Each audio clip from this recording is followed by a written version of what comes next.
வணக்கம். மகிழ்ச்சியாக வாழ்வது எப்படி?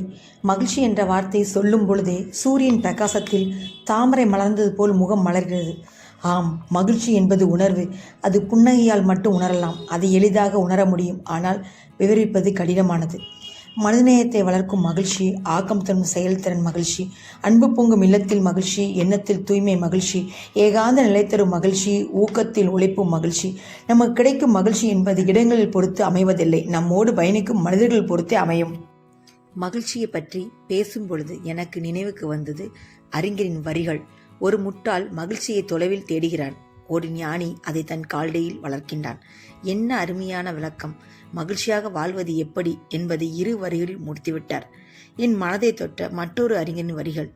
மகிழ்ச்சியின் ரகசியம் சுதந்திரம், சுதந்திரத்தின் ரகசியம் தைரியம். ஆம், அறிஞர் சொன்னது உண்மைதான். ஒருவர் மகிழ்ச்சியாக இருந்தாலே தைரியம் வந்துவிடும்.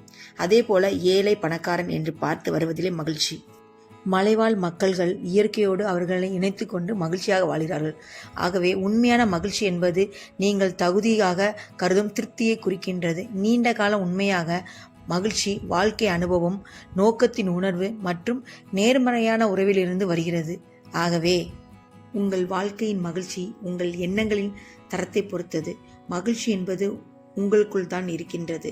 நீங்கள் எவ்வளவு மகிழ்ச்சியாக இருக்க வேண்டும் என மனம் விரும்புகிறதோ அந்த அளவுக்கு உங்களால் மகிழ்ச்சியாக இருக்க முடியும். ஆகவே மகிழ்ச்சியின் அளவுகளை சற்று பெரிதாக ஆக்கிக் கொள்ளுங்கள்.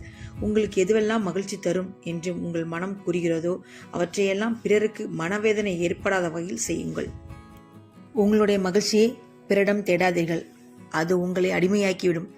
இன்பமும் துன்பமும் நிறைந்ததான் வாழ்க்கை. ஆகவே இவை இரண்டுமே சமையல் சேர்க்கும் உப்பை போல சரியான விதத்தில் உங்களுடைய வாழ்வில் சேர்த்தால் உங்களுடைய வாழ்க்கை நலமாக இருக்கும்.